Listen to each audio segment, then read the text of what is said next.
Start streaming. Okay, your event is starting. And we're live! Hello and welcome to the Snappy-Tech podcast, episode number 23 on today, the day, which is the 10th of December, or in my case, it's the 11th, because it's midnight here. Look at me go. Talk about commitment to a brand. So Good morning. Yeah. Yeah, thank you. We have two guests this week, which is important because this is actually the last live episode of the year. Is it? Apart from No, one because next the week. 17th. Sorry, Yeah. apart from one next week. It's the second last live episode of the year. More about that later. However, first up, our two guests today, we have the wonderful Emily Hester. That's What me. a dance. I missed it. And we Okay, have I've the, just seen. the ever consistent Paul Stubbington. Hello. Don't forget my panda. We also have and Panda. the Panda. And Don't forget the Panda. So And the Panda, Snappy-Tech Panda. Panda this week has actually got into the festive mood. So if I just shine a light on him just to make it a bit clearer, he's actually got tinsel. The tinsel was originally hanging him. Luckily, it didn't get caught on camera because I would be done for panda abuse by the RSPCA. However, he Just does said animal have. abuse, I'll be honest. Yeah, he but could've- Pandas are more important. Also, the light was originally in his eye, but luckily for him, I've moved that now, so he's not going to have a burnt eye. That's good. Well, it's okay. It could have been a more action-filled show. So before we start this episode, I do want to say, hang on, I just need to drop your audio just a touch because I think your audio is a little What loud. is that? What you do want to say? No.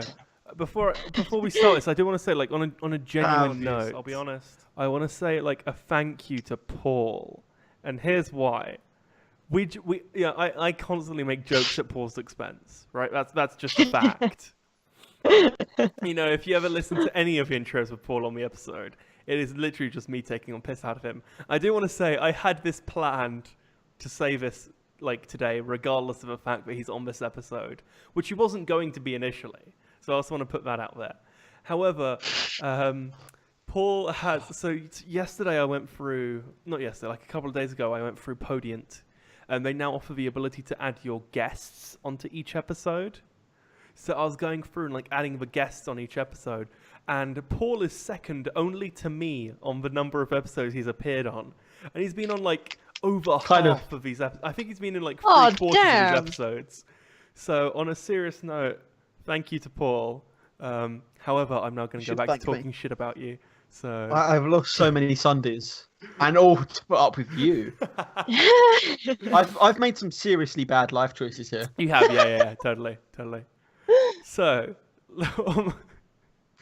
with that out of the way, what I do want to say is, as I mentioned, hosts and guests are now part of the show notes. They're integrated with their Twitter profile. So if you look at the show notes today, you'll see Paul's Twitter image, Emily's Twitter image, their bio from Twitter, and their URL. So Emily has a link out to her Twitch. Paul doesn't have a link out to anything, so his is just empty. Okay, one issue, there's one missing. That you haven't got the Panda's Twitter. No, I'm not putting in the Panda's Twitter, Paul. I'm sorry, I'm just not doing it. Okay, I will do this after the show. But once you're done checking the show notes, I'm going to put Panda's Twitter in. Even though I've basically posted two things from that Twitter and not even put a photo on it. That was hilarious, I will put to be fair. a photo. Exactly.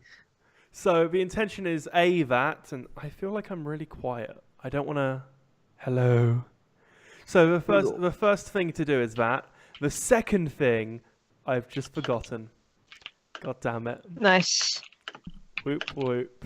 Oh, the second thing, so outside of guest support, is that I've started using Pocketcasts lately. Let me check the name of the app. Pocketcasts. It's $2.99. It's a podcast app available on Android, iOS, and there's a web version as well, so you can use it through your web browser. It's $2.99 on mobile, and then I think $8 if you use the web version. So a one-time purchase, really good. However, it has chapter support. So you can put in chapters into your podcast. And this is something that Greg Morris from the BYOD podcast does. So you can chapter, like you can put the start and end point of any topic along with a link. Oh, So that's cool. I want to do that for this podcast. I'm totally But not stealing it. scheduling when Panda appears. Nope, that's not happening. Oh. So I'm going to Oh, put that in, boy. and you need to have a podcast listener that has chapter support. Beyond Pod doesn't, because that was the app I used to use. However, Pocketcasts is my app of choice. It's an app I used to use and then I've been back and forth on podcast apps. I've currently settled on Beyond Pod. Not Beyond Pod, damn it, Pocketcasts. This happened like 2 days ago, so I'm still getting used to it. What's really cool is because it's an Android app, I can also use it on my laptop, and it keeps all your podcasts in nice. sync. So Well, that's cool. if you're like 20 minutes into the podcast and pause it and then hit play on a computer, it will pick up like 20 minutes in. So it has live sync between nice. devices. That's cool. So there's your free bit of airtime, Pocketcasts. Send me money. Gee. However, we have tech news to talk about. There's a lot of it, and some of it's good, some of it is less good, depending on who you are. So let's get into the news. Where do you want to start? Where do we start this roller coaster? I'll let week? Paul pick this one. You can pick this Paul's one. A been lot of busy things happen messing this around week. with his lights. I'm not even sure he knows what's going on right now. Okay, I do, and the lights look even more of a mess, but they look more prominent now, which is the important thing, and Panda still looks fabulous. So, I think, we've talked about shit pie so much that I can't be asked. I want to leave the Twitch one till last. I take the piss out of Apple enough, so let's not bring up a topic with them included. Let's talk about the Xiaomi phone. The Xiaomi Red B5 and the Red Mi 5 Plus, which are totally not like every other Android flagship phone ever, we promise. Yeah. It's completely new. It's something we've never seen before on any phone ever, with the massive displays and the Snapdragon 450 and the clock speeds, all of the clocks. It's basically a middle of the range Android phone. Snapdragon 450, 3 gigabytes of RAM, 12 megapixel camera, 720 by 1440 display. It's the Snapdragon 625 actually. It says 450 here. It says 450. 625. It's 450 on the 5. Yeah, the 6. Oh, Yes, then the yeah, 5 I'm first, talking isn't through the it? 5 first. Okay. Wait, where's? Okay, there it is. There's a 3300 milliamp hour battery. It runs Android Nougat. Why? Because they're avoiding Oreo. Why? Because of Project Treble. So there you go. We can talk about that later. Actually, Bloody cheap though. yes. So the Redmi 5 is comes in at a cheap and cheerful. What was it, like $170? Can't actually. 100. So five? the base option is $125 or $135. The plus is $150 or $195. Oh yeah, I got So it that's now. what.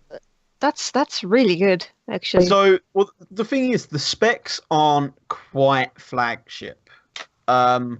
But as a mid to the range phone, because I mean, it's only 2 gig of RAM with 16 gig of storage, or 3 gig with 32 gig of storage on the. Is that just on the base? That's on the base. 5? The plus is 3 and 32 or 4 and 64. Yeah. Which actually, So hang on, before we carry on, I just want to say, guys, like OnePlus does this, Xiaomi now does this. Can you guys just put like the same amount of RAM across all devices for Christ's Yeah, sake? Like, please. is it really that hard? Like, come on, guys. But I suppose it's one way of making the people that don't use their phones as much don't need to store as much on their phones. 'Cause generally, the power users the have storage more is stuff fair on their enough. phones as well. The but RAM it's a is wa- what pisses It's a me way of saving money for people that don't need it. Yeah, I don't suppose if expect- you need a new phone but you're not too fussed about how it's going to perform, you're obviously going to get the one that's got less RAM, less storage, sort of thing. Having said that, if you want a flagship phone and you're only prepared to pay $150 instead of $195, then you are probably a tight bastard. Or Paul. So, that works too, yeah. Paul. Just Yeah, I'm putting that out poor, there. so, yeah. But yeah, I to be honest, depending on how much if they sell it here, or if I can get my hands on it here, I'd actually be considering buying that for a second phone, mainly for use at events. And I have to say, the 18:9 display fits in with the trend we've been seeing this year of the taller, thinner displays. The 3,300 milliamp hour battery, or 4,000, depending on which size you get, is reasonable. It's not, stellar, but it's not horrible. They've both got 4,000's top. Sorry, 4,000 is, yes, but due to the size of it, it's like a 6-inch display. So, and it's 1080 by 2160, so it's not exactly sipping up power. Yeah. Well, compared to other phones, it's not running at 1440p, so that's the important thing. True, yeah, that's fair enough. You're always wrong, George. Not always. Only most of the time. Only most of the time you disagree with me. Hey, thank you, Rockwell. Oh, do we have chat? Am I ignoring chat? Hey. Hey. Thank you for the kind words, Rockwell. How are you doing? There's like 20 messages to chat. There's precisely one. I'll have you know. Thanks. Okay, I think you can't count. I think I can. I'm not certain, but I think I can. Don't test me on it, but I think I can count. But so, and I wanted to. I mean, this is great and all. Redmi 5, cheap phone, does decent phone stuff. You can call people with it. It's great. However, I wanted to use this as a transition point for what Marquez has been saying a lot, MKBHD. He's been saying, for the last couple of years at this point, but good phones are getting cheap and cheap phones are getting good. And I think this is definitely a continuation. And the Honor 9X, is it 9X or 10X, the new one? I think it's the V10 and the 9X, right? I think so, yeah. So the Honor 9X. So we got to review the 7X, and it was it the 7X or the 6X? It was a 6X, I think. But one of them. So many numbers. Stop it, Honor. Honestly. I'm kidding, Honor. I love you. If you want to send me a phone, I'd totally be down to review it. But when I first used that phone, I felt like it was a decent phone and the specs were all right. But in the case of that phone, the software was just a bit too bloated.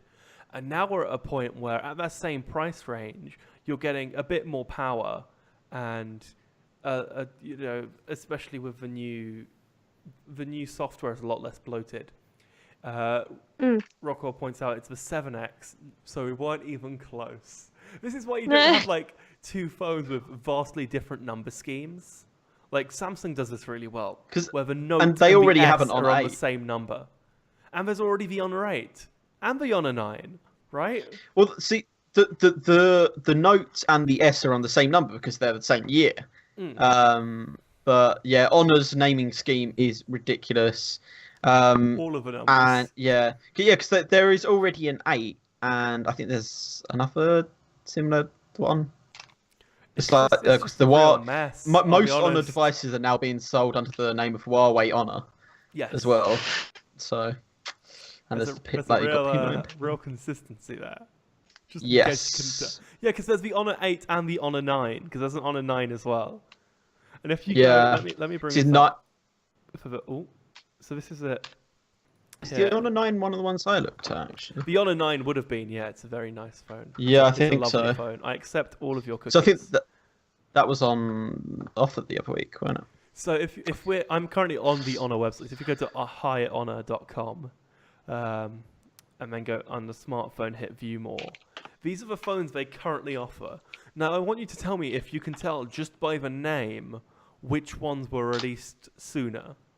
And I'm going to go by numerical order here. So we have the Honor 6A, the Honor 6X, the Honor 7X, the Honor 8, the Honor 8 Pro, the Honor 9, and the Honor View 10.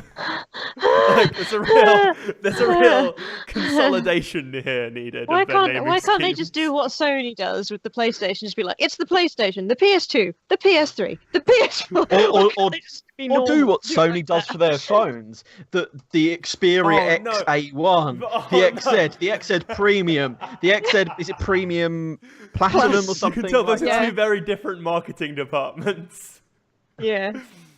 Like, But luckily for Honor, they put it in a nice ordered list that will still confuse the fuck out of you if Oh you don't my God. understand Yeah, just so the what 6 what and order 8 you it's come in. after the 7. Why? Oh man. Never mind. We'll never understand some people and how they do things. I love your Honor. I really do. It's just. Why? Oh man. Yeah. God damn it. Just why? And Yeah, I we will would still say- accept phones. I also want to point. Actually, I also want to take a second to point out that the Honor 8 Pro was released after the Honor 9. So they released the Honor 8, and then they released the Honor 9, and then they released the Honor 8 Pro. And My the brain. the 8 Pro costs £100 more than the Honor 9. Ah, why? So, Honor, I love your phones, but you seriously have to get a hold of this naming scheme. It actually, I just It's not realized working. the Honor 8 Pro currently costs more than the Honor View 10, and the View 10 is their new like flagship device. Oh God. Oh man, I'm assuming someone forgot to take the price, like turn the price down on that one. Or someone's really hoping for just people to look for the dearest phone and think, oh, that's the best. Or hoping they see the word Pro and assume it's an iPad. Maybe. Oh man. Well, But- no, when people see Pro, they just think better. Yeah, that is fair. That is. I'll give you that one. Yeah. So that's why I play on Pro on FIFA, because I'm obviously better. Yeah, totally.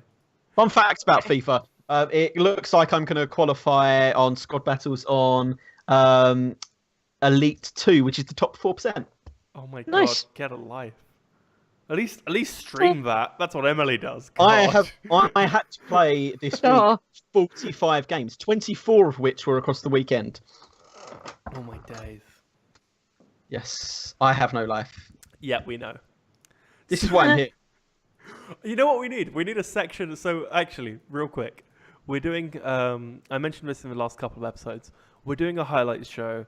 If there are moments during the Snappy-Tech podcast that you think were really funny and great and need including, let me know. They will be included. I am this close to doing like a portion of the highlight show, but it's just me taking the piss out of Paul. Like it might be. It might end up being like half of the show, but it's going to be so worth it. Okay. Don't forget the fake sponsor spot. Oh yeah, that's happening too. Yeah, they're all going in as well. Don't worry, they're all in there. But I am like this close to. Just every time I take the piss out of you, it's just like it happens all the time. It's because you're in so many episodes, I can't help it. Also, before I forget, really quickly, just to sidetrack, we changed up the layout. I changed it on the 2-person one. It's now changed on the 3-person one as well. So all our images are ever so slightly larger.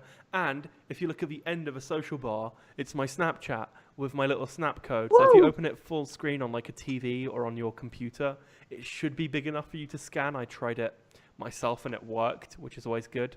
So if you open it up like full screen and try to scan it with your Snapchat, you should be able to add me. But if it doesn't work, my username is right there as well, along Big enough with to be my scanned. Facebook and Twitter. Yeah. So I wanted to use this to I had a double segue plan. Can you imagine the level of organization this took? Like, I had a segue for the segue.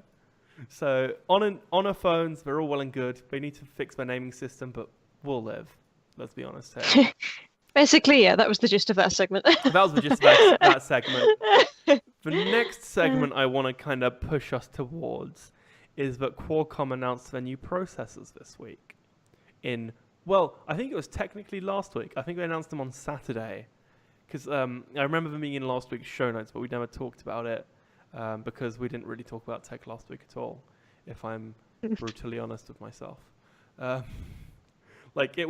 It took Greg coming on to really rein us back on track last week. to be honest. It was a real horrible episode. I'm fine being brutal and honest with you. I'm not sure that's a compliment. So Qualcomm announced the Snapdragon 845, which is the new, really super duper amazing one, for lack of better phrasing. It's good and it does stuff. Woo! Your branding's worse than Honor's. I know, right? So I'm gonna spit some specs at you. That sounds like I'm about to drop some bars. Just way less cool. I'm gonna spit some specs at you. Yeah. I want you guys to let me know how you feel about these specs. Okay? We good? Before that, yes, agreed. No one's cup of tea. Oh, sorry. Honor releases are so confusing. Like, I had my eye on the Huawei P9 Lite, and they released the P8 Lite 2017. It's so expensive. Like, oh my... Wait, that's a thing they actually did? Why did Huawei do that? That is horrible. Oh Huawei. My experience with the Huawei phone itself is great, but the naming is just like. But you can tell that Huawei owns Honor because it's just a system-wide fault here. They really need to rein that in a bit. Pick a number, any number. And so every time they release a phone, they just have a random number generator and a random like a wheel. So and they have a wheel that goes from 1 to 10, and they use whatever number it lands on. Yeah, no, they have two wheels, a 1 to 10, and then a buzzword. So either it's blank or it's X, Pro, Light. Yeah, light or shiny. Something View. just chuck a shiny at the Plus. Does get view. Shiny. Oh yeah, Gloss, plus views. Yeah. I'm waiting for the I personally can't wait for the Honor 10 View XA Pro Plus. XA Pro. That's another one. XA. Why XA? Why? Random letter generator. X and an A. That'll do. That'll do it. Oh man. So the Snapdragon 845. It has what they're calling the Qualcomm Spectra 280 ISP. ISP stands for Image Signal Processor, aka like camera stuff. It allows for 10-bit HDR video capture.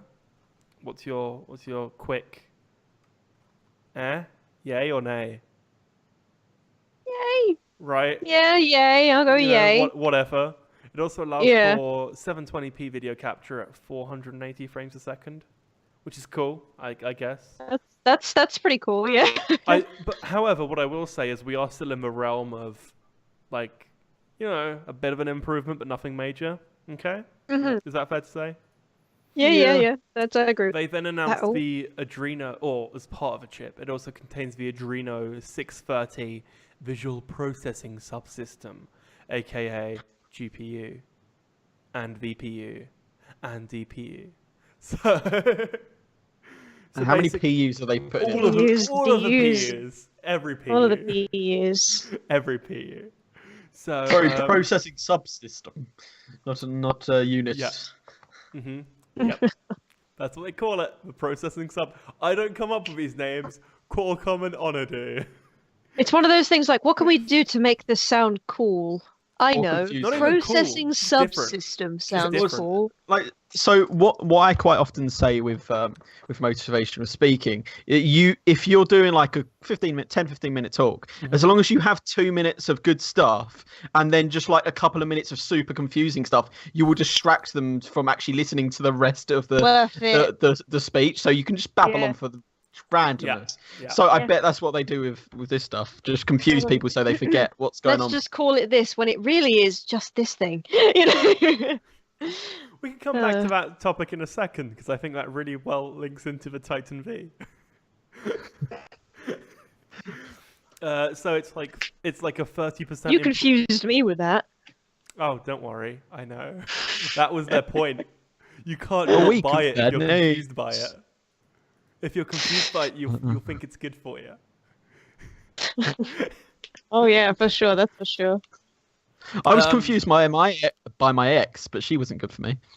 That is Well, that got way too deep. Way too fair quickly. point. Moving on, back into what we're talking about. Too deep.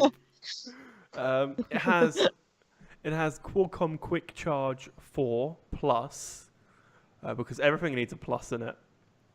Qualcomm Quick Charge 4 Plus is now capable of acquiring a 50% charge in only 15 minutes, which is a genuine good sign, I will say. Yeah, that's pretty good. That is an actual good. What I will say is, if you use a Samsung phone, apologies to you, including myself, I guess, because Samsung only use Quick Charge 2 at this point, and then when the screen's on, Quick Charge just isn't available. So it's only if the screen's off, and even then, it's the old version. Because I'm guessing it's for heating issues. No, it's so not. It's because, fair enough. It's because the Exynos processors don't support it. So they release a Qualcomm version in the US and an Exynos version in the rest of the world, and because they need those both to be on the same level of parity, the Exynos only supports Quick Charge 2, which means the Snapdragon only supports Quick Charge 2. Well, I just wireless charge anyway, so it's fine. Okay then. And then, so here's the one that really gets me.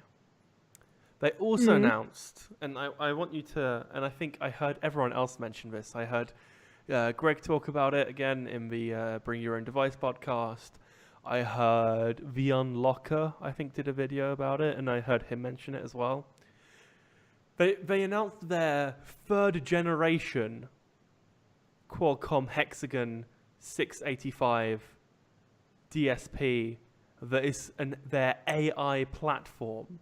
Now, what I want to know is, how is this their third generation AI platform when they're only announcing it as their AI platform for the first time? Yeah. So, back to a bad naming scheme. It turns out it's their actual first one. They're just calling it the third generation to seem more ahead. What I will say is... I think that could be a legitimate reason, to be honest. So, what I will say is, it's not technically wrong, because it is their third generation of Hexagon DSPs. What I will say is, it's the first time they're referring to it as their AI platform, which is what makes it seem a bit odd. Like, it's not that it's the third generation, it's they only now started referring to it as their AI thing, which makes me like a bit dodge, not gonna lie. Yeah, they've probably the whole idea of strapping a buzzword onto a product name just to make it sound like amazing. That's basically what they've done here. Let's fix it. What I do want to point out, though, is if you go to the Qualcomm website, if you go to qualcomm.com/product/Snapdragon, it'll give you a list of like all the phones their chips are in. I assume they're in release order, because I can't quite tell what order they're in.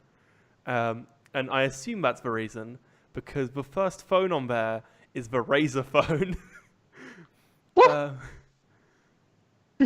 So they show off the Razer phone and then the LG V30 and then the Pixel 2. So I'm assuming this is in release order.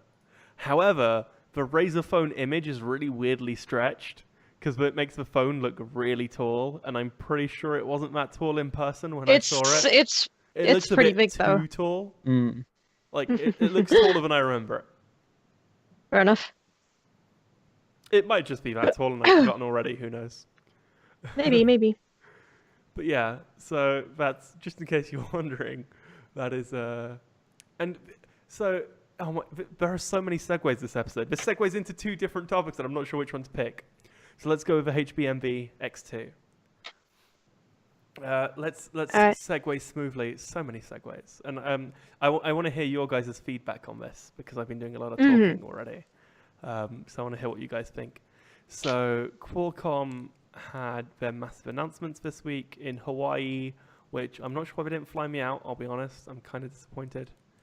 But you know what? That's fine. I didn't want. I've been watching Hawaii 5-0. I mean, like it's basically they should send me out for that reason. I already know the lingo and all that. So one of one of the things they announced is their devices are the Snapdragon 835 in this case, and I assume the 845 is soon to follow, are being built into Windows 10 devices. So laptops specifically. HB announced the NVX2, which is their laptop. It's a new breed of laptop that supports the Qualcomm Snapdragon 835. And what makes this so amazing isn't the Snapdragon 835, isn't the 1920 by 1200 display, isn't the lovely Surface-style keyboard cover, isn't the fact that it has LTE as standard, but it is the 20 hours of battery life. Oh wow, 20 hours? 20 hours. It is a That's true pretty full-day good. experience. Yeah. Calling it That is pretty pretty a bit good. of an understatement. Yeah. We won't be able to know exactly how good until someone gets someone their gets their hands hands on on it. Make it. it happen. Like, HP, come and send us one. I mean, like, we're talking about it now, so we deserve it, right? That's how But it works. You mention it once and all of a sudden. Yeah, exactly. So until we manage to get benchmarks and compare it to the Intel chips, to see what performance you're getting for the battery life and see what the actual battery life is, we won't know exactly how good, but it still sounds heaps ahead of the competition. And it'd be interesting to see how well it keeps up with Intel chips, especially whether it can keep up with any of the core chips.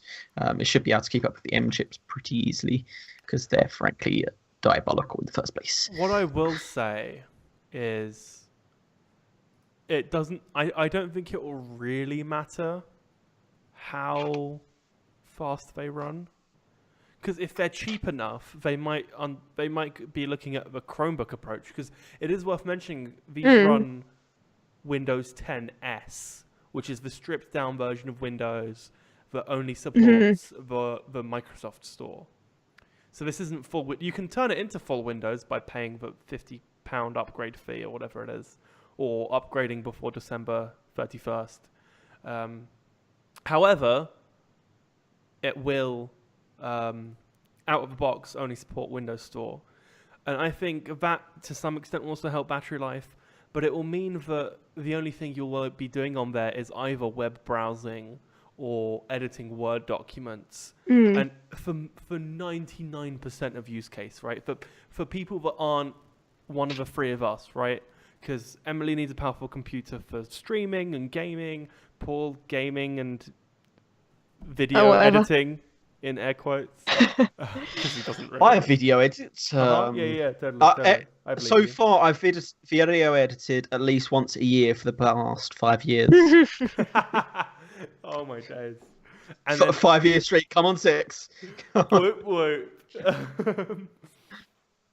And then I need it for, this podcast. And so, and I can use my Chromebook, and I do use my Chromebook for like 90% of what I do.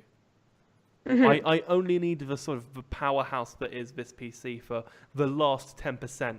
In our cases, it's a critical 10%. In the majority of people's cases, that last 10% is usage it doesn't of matter. Microsoft Word. Yeah. So can it run Word is sort of it. Yeah, Word, Internet Explorer, or sorry, Shiza, what's it called? Edge, Microsoft Edge. Edge, yeah. That one. That's the one. Everyone's favorite web browser. This raises an interesting video idea. So don't say it too loud. They might hear us and steal it. It's been done sort of similar before, but for us to do this, my main gaming now or at the moment is on the Xbox. So I don't actually use my computer's capabilities much at the moment at all because I've not really been playing games recently. And the only games I really have played recently are Fistful of Frags, which is based on the Source engine, League of Legends, and Smite, which can easily be played on my Surface Book with the 940M. What, you've been playing League? I played like 2 I games. converted him. Oh, Yeah. you monster! How could you? Tee. I cannot believe you, Emily. You betrayed my trust. So to test this point, I could actually try to use only my Surface Book. For everything you For- do, sort of thing. Yeah, so using that alongside my Xbox, because it couldn't replace my Xbox. Or it could, but it would be very You bad could, but for you'd me. only be playing Stickbold. Yes, basically. Which we didn't get to play during the 6-hour live stream, but it's a really fun game. So I do use 2 monitors, so I'd have to hook up a 1080p monitor to it, which is fine. DisplayPort to we need DisplayPort to HDMI. I've already got an adapter, so I could actually do that test. I think you should. And it's got an i5 6300U, so it's not 63. So it's not the slowest device, but at the same point, it is still quite slow. So it would be interesting for a week to switch over. I think you should do it for science. So anyone watching this, if you think I should do that, if you agree with those two, then make sure to put down in the comments, the description, whatever, in chat. That's one of the words. There you go. Before I Took do you that. long enough. Yes. I was like, he's gonna get it. He's gonna get it, and then you finally got it.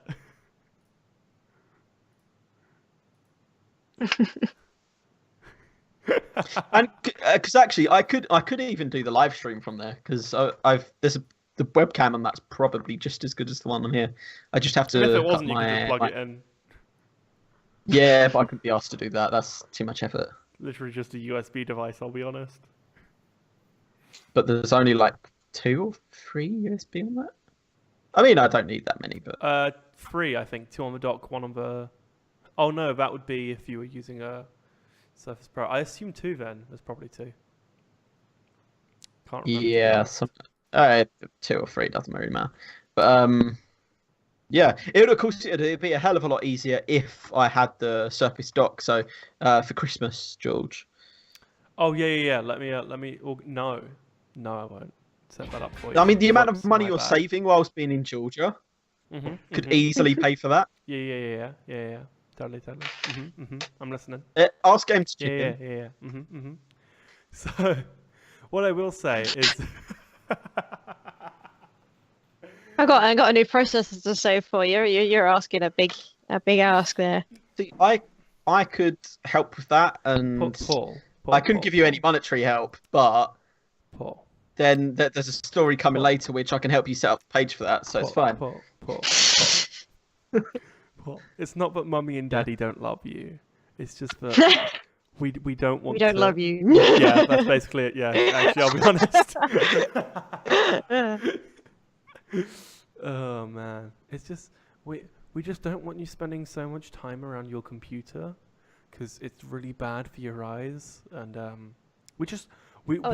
we love you on the next level of love, right? You just don't understand. You'll understand it when you have your own kids, frankly. Yeah. We just love you so much that we don't want you to have everything you want. Just putting it out there. What I will say is, on a serious note, ASUS also released their version of the Snapdragon laptop, and that thing has even more battery life. That has 22 hours of battery life, which Oh is boy, ridiculous. that is stupid. The idea being that you can stick an SD card, a SIM card into your laptop and have constant internet connection and 22 hours of battery life. It's crazy to me. You would never need to move again. No, no. And the best part is, right, so my Chromebook has I want to say like 8 hours of battery life, and that is about as much as you'll ever want to use a laptop in a day, right? If you're sat at a computer, like if you've used your PC for more than 8 hours in a day, and it's not like specifically work based, right? If you like work in a school, I kind of understand that, but you can also plug it in because you're in a school, right? Just plug it in. God damn it. But like if I'm out and about and I use it for more than 8 hours in a day, and it's not like 80% just me watching Netflix on a train or something, I have used that computer like as much as I will for that entire day. And if I look at it again, I might feel sick. And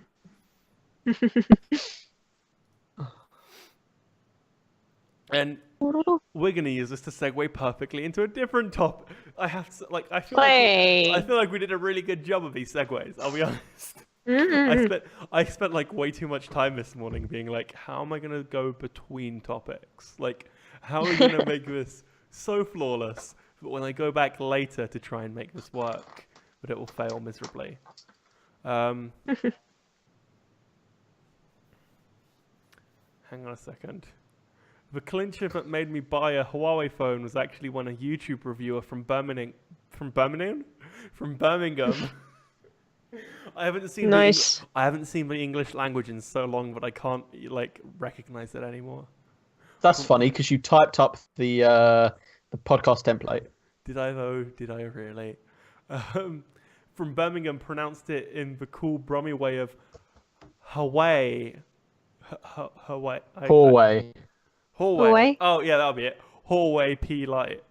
P9 Light. Oh man, my English really sucks. I've been joking about it with Lacey, which is the name of the American person here. Where we've both been like, because she's been here for like a year and a half and hasn't had really anyone to banter with in English. And I feel like if I didn't have someone to talk to in English, I'd just go crazy. Like after a couple of weeks, like talk to me. I just like. I'd keep coming up with quips, and I'd just be saying them like to the air, and then I'd just be like, it would like slowly drive me insane. That's funny. Right? That's funny. By the end of it, I'd start laughing at my own jokes. I'd be like, oh my god. You already do. That's what she said. Ha ha ha ha ha. But like, no, not like genuine laughing, like fake laughter at my own jokes. Like, just so it doesn't land on silence. Right? Yeah. I know that feel.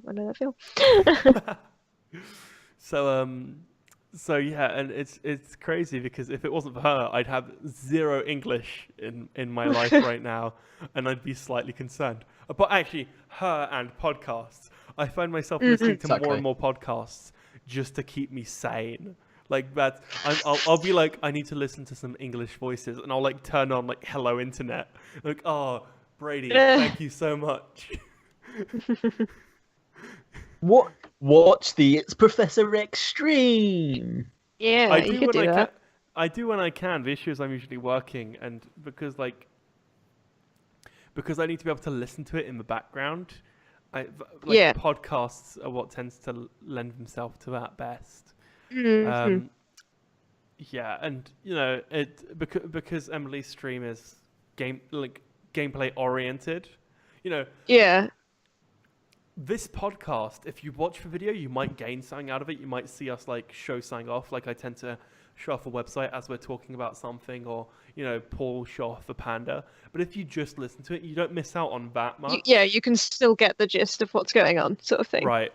Whereas if you try to just listen to Emily's it's just me screaming most of the time. Yeah. You will not understand what's going on at all if you just listen to it. You'll think it's porno, to be honest. What? Potentially. Yeah, probably with the noises. Like I don't even. And then the random jittering, like every now and like I'll be like watching, and I'll be like, is she aware of the fact she's just like randomly bouncing? Like, going like yeah. Like, I'll be sat here like, is she ODing on caffeine? Is that what's happening right now? Like, are we watching her OD caffeine? Sitting there like just swinging around like everything's great, you know. I was like, she's either way too positive about losing this badly, or she's ODing on caffeine, and I'm not sure which one it is. I've lost so many games recently. The only way to get through it now is if I remain completely positive and just tell myself that a loss is an improvement, and nothing has gone wrong. That is the only way I'm getting through it right An now. improvement over what? Forfeiting? I don't know. Like, I'm improving. We didn't surrender. That's an improvement. Is basically my thought process at the moment. Like, my ADC actually hit some things this game. That's an improvement. You know, that's my kind of thought process. Yeah, you landed some abilities. Yay! We lost, but yay! You know, that's the process that goes through my head most of the time. It's a sad existence.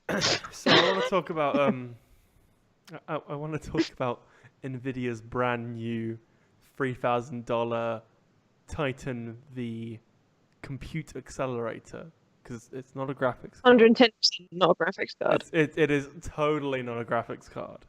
It, mean, it doesn't even know what doesn't- graphics are. It doesn't even know. Well, It just doesn't. The gra-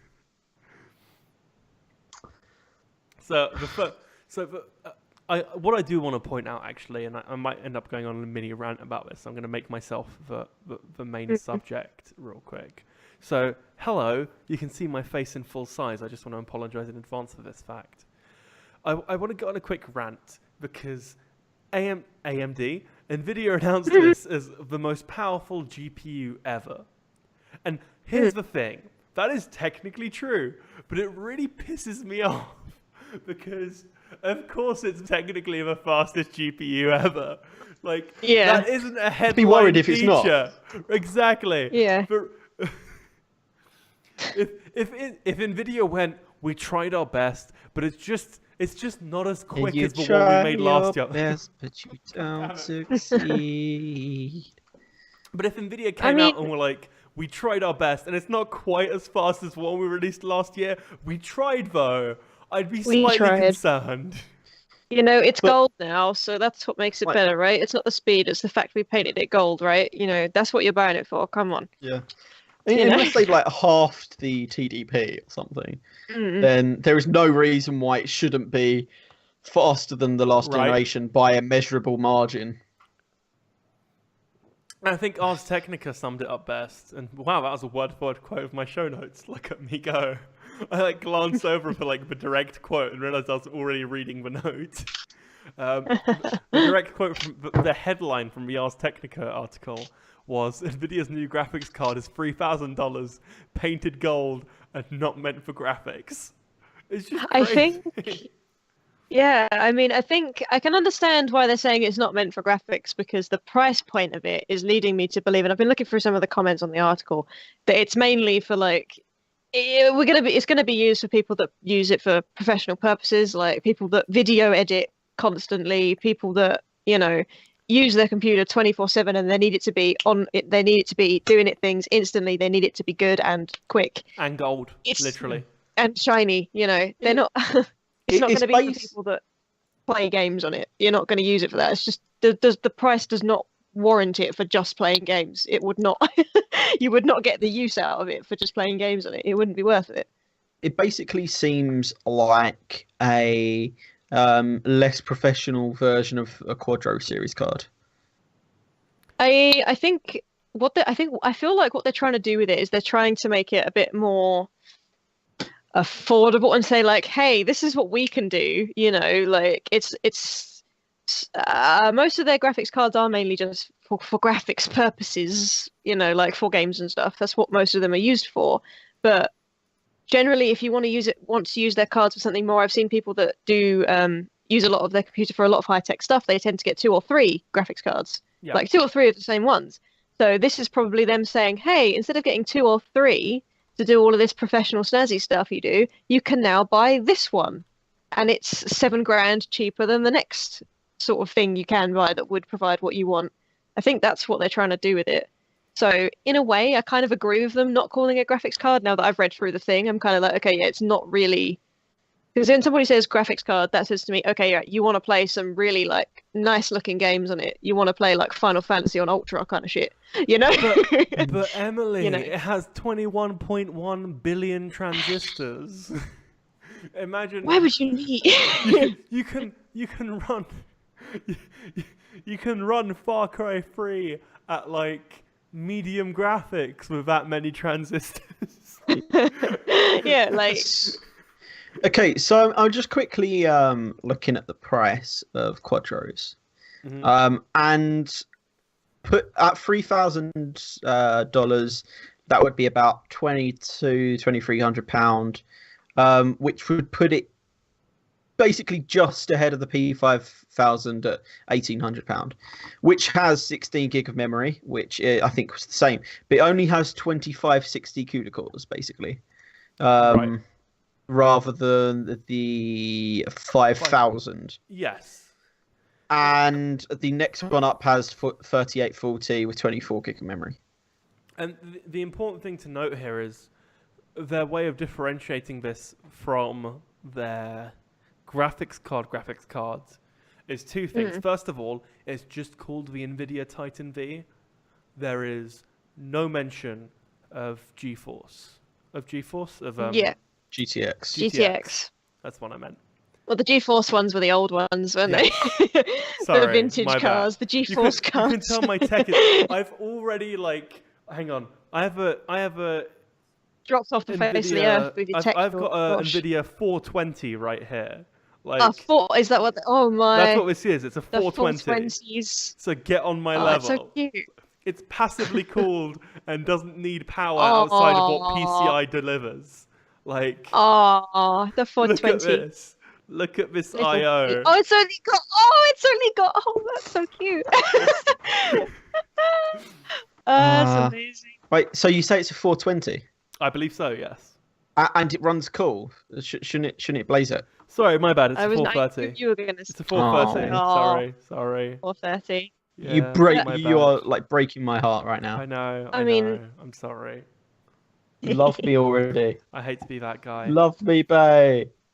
But outside of a name, the other thing they've used to differentiate this is the fact that it has 640 tensor cores. TensorFlow being Google's AI razzmatazz, for lack of a better word. Yeah. I never thought I'd say the word razzmatazz out loud. Yeah, did you think of that in your head first, or did you just go ahead and say it? You know, the worst part is, I consciously thought I'm about to say razzmatazz. Should I say razzmatazz? And then I said razzmatazz. Oh dear.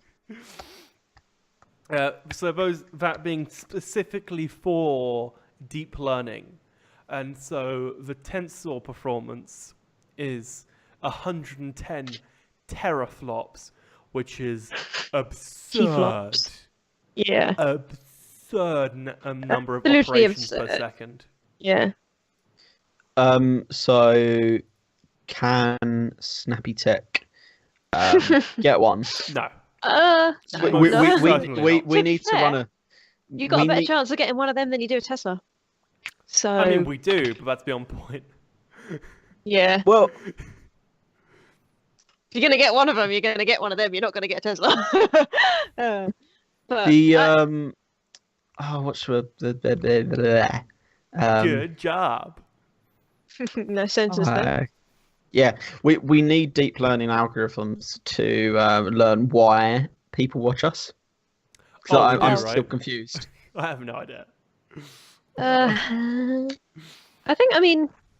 see what they're trying to do with it. They're trying to go into that market a bit more because obviously, like I was saying, if people buy the graphics card, I know a lot of people use AMD, but I know more people that use NVIDIA. I'd say 98. The share is like 70% or something. Yeah, I would say around 75% of people I know, even just through gaming and streaming, most people tend to use NVIDIA graphics cards, and maybe people that video edit or a couple of the graphics designers have the higher end ones and maybe have a couple of them depending on which programs they use because they just need it. But for those people that just need something as beefy as that, I feel like 3K is probably like one of the cheapest ones you would be able to get your hands on if you needed something within that market. That doesn't sound like a big price point. If you're going to need that kind of thing, it sounds pretty cheap to me in that terms. Let's face it, Linus is going to have at least one of these in one of his computers or servers. Totally. What I will say is, just for the heads up, the market share is roughly 75-25 at this point. It's like 72.8 NVIDIA, 27.2 AMD. Indeed, yeah. With the AMD, it is worth noting that in the last 2 years they've gone up. They actually 2 years ago they Oh, had really? 2 years ago they had 18%. So Because I'm not gonna lie, I used to they've take the piss taken- out of people that had AMD cards. they've taken massive chunks out of Nvidia's lead. I one don't of know the why, reasons but I was being- always like, Yeah, I had an R9 390, which which I still am really happy with actually. AMD graphics cards have this tendency of getting like better over time, way more than Nvidia cards. There's like a running joke if you ever go to like an AMD subreddit of what they refer to as fine wine technology, where like it matures. Like, yeah, you just gotta it leave it for- matures like a fine wine, right? The longer it's out there, the better it Oh, runs. God. The better it runs. So Nvidia, that doesn't tend to happen, and they just deteriorate. Like it's It great gets- for about a year or so, and then it's just like, the drivers kill it. The drivers just suck. yeah. From what I But then hear. it's like, oh wait, guys, like, you know how your graphics cards just died, like, you know, you've had it for 2 years. We've released another one that's twice the price. You know, that's why, you know. See, AMD are good guys, and rather than doing planned obsolescence, Yeah. they just They don't release a card, Keep so going. make you have to use the same old cards anyway. Yeah. What I will say is, interestingly, it hasn't had an impact in their market share as much as I thought it would. It was the thing that really picked it up was the 300 series, but the 4 and the 500 series have been completely sold out, absolutely Oh, wow. everywhere, because of Bitcoin mining. Oh, yeah. Well, And they were I would've impossible something to like- find anywhere. Yeah. And if you did, they were like double the price of what they were Money, supposed to yeah. be. All because of these Bitcoin miners who, Well, like 2 damn it. months back, flogged them all as it instantly became unprofitable, like And- overnight. yeah, because everyone were like all the Bitcoin or the all the Bitcoin miners were mining or like buying all the cheap cards to mine with, and then And no, suddenly, as you say, it got it's- unprofitable overnight, and suddenly because the graphics card prices didn't go down, they were then selling their cards for a massive profit, even after doing all of their mining. Yeah. The cryptocurrency, that's the word I was thinking of. All about that Not Bitcoin. crypto. It might be outlawed in South Korea. It's not one of the topics, but I saw it like in passing.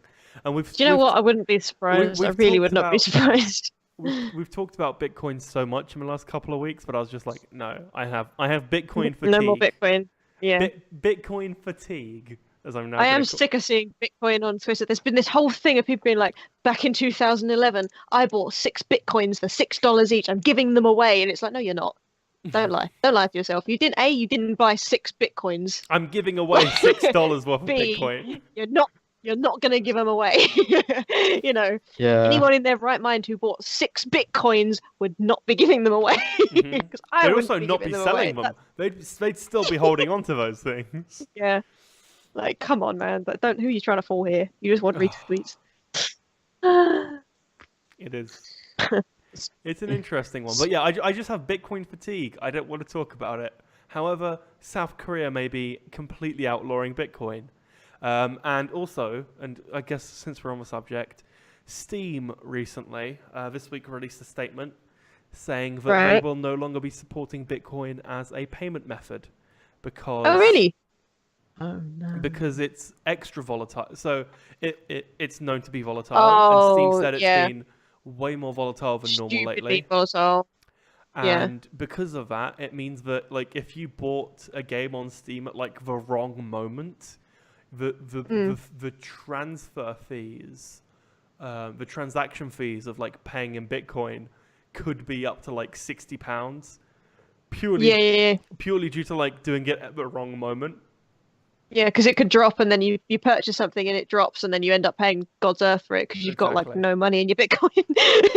So they decided it was just way too volatile. No, I do so they've understand dropped that it. though. I think that's sensible. That's a sensible move on their part. I think because it fluctuates so much. Like it hit stupid amount and then the next day it fell down and then they were at another all-time high the next day and it's like, oh Jesus Christ. Is the biggest problem though is the scale of the volatility, where other ones will change around a lot, but they're only doing it little bits at a time. Whereas Bitcoin is changing by massive margins each time it does it. So yeah, whoever decides to accept or use them, one of them could be very screwed, like an hour after the purchase. But then be fine like 2 weeks later. It's a real Yeah. It's so up and down, but it's crazy.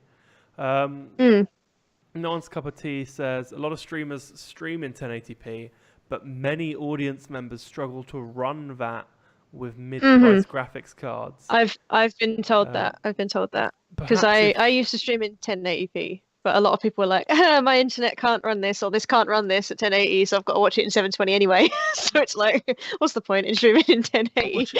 You know. I watch it in 1080. Yeah, we stream in 1080. I watch it on my phone in 1080p as well, for what it's worth. And the hardware isn't required to be that powerful for decoding. No. But for some people, it is like if you don't play games on your computer and you do just watch it for browsing and stuff, you're not going to have a high end or even a mid range graphics card. Because I know the PC that we have downstairs definitely could not watch anything in 1080p. 110% could not. So, but that's fine because we only use it for like browsing the internet maybe once a year, so we don't really mind. So I'd say a lot more people have complained about me streaming in 1080p than being like, oh my god, it's in 1080. I'm actually surprised by that.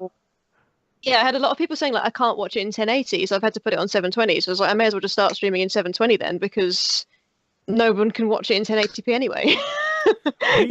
When we did our 6-hour stream, we did that in 1080p 60 FPS. Like I decked out the stream because I knew it would be on Ethernet and internet speeds would be fine. I mean, I didn't hear about it once. I'm assuming part of that is just luck, and part of that is the fact that it might just be because there was no precedent set. But it might be because I get so quite a large percentage of my people that watch me are either in the US or sort of in the Philippines area, and they or at work. Or at work, yeah. And sometimes they're like, "Oh, the internet can't do this," and other times it's like it might not be your internet; it could be your computer just can't do it. But then again, it could depend on who you attract, what they have. It's all manner of things that could stop you from watching it. Who you attract, yeah. That's a great segue. Oh god, here we go. Here we go. And what are you on so about? It begins. Oh, I think we all know what we're going to start talking about now. George, did you really need to ask that question? It's because I'd been thinking about saying a different topic, and like we have to cover at least 2 topics before we get to that though. So let's blaze through these 2. It's already 9:05. I know, right? It's crazy. It's 1:05 over here, so you can shut up, Paul. Just kidding. I love you. Please don't hang up. No, I won't hang up. Oh no, he actually hung up. Oh, what? Oh wow. Okay. No, I didn't hang up. Oh, you turned off your webcam. Turned my video off. Okay, that's fine. Oh, hang on, wait. Just a live piece of news, real quick. I just got tweeted at by @RodeMikes. So if you don't know, I have this ongoing dispute with Rode. I say dispute. I use their microphones, and I've been waiting for the better part of a year for them to love you. For them to and that too, to be there, for them to release the TX belt. TX meaning transmitter, belt being the like it's basically, you know how we have the wireless system for my microphone? There are 2 versions of a transmitter. There's a version that attaches to the microphone on the bottom, like right onto the XLR port. Let me grab, hang on. So it like attaches onto the bottom of the mic. Like this has the transmitter as part of the mic, but like it would attach here and then be a transmitter. So there's that, which is what we have.